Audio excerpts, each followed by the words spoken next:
السلام عليكم ورحمة الله وبركاته. اللهم صل وسلم وبارك على سيدنا محمد. ازيكم؟ النهاردة هنعمل مع بعض كنافة بالمانجا والفواكه بطريقة حلوة جدا. اول حاجة هكون مطلعة الكنافة من الفريزر، وهمسكها افككها خالص اخليها ناعمة جدا وهي جامدة عشان تكون سهلة معايا ان انا اقدر افككها بسهولة.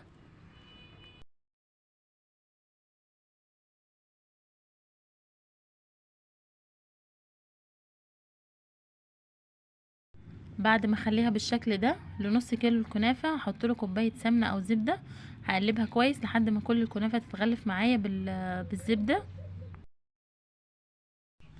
بعد كده هحطها على النار وافضل مستمره في التقليب، نار تكون هاديه مش عاليه عشان ما تحرقش معايا، وافضل مستمره في التقليب لحد ما تاخد معايا اللون الذهبي ده بالظبط. بعد كده هسيبها تبرد كويس جدا، مش هحط عليها لا شربات ولا سكر بودرة دلوقتي غير لما تبرد. نعمل الكريمة، لكل كوباية كريمة كوباية مية باردة او لبن. لو كريمة خام من غير سكر هضيف السكر اللي انت تحبيه، سكر بودرة. بعد كده هضيف السكر البودرة على الكنافة واقلبها كويس، ومقطعة هنا الفاكهة عندي ومعايا الكريمة مجهزينها.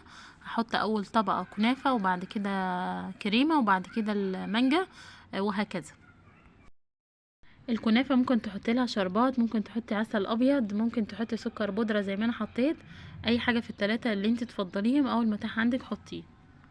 بيطلع معاك الشكل حلو جدا وبألف هنا الكل اللي يجربها. يا رب الفيديو يكون عجبكم، واشوفكم في فيديو جديد، والسلام عليكم ورحمة الله وبركاته.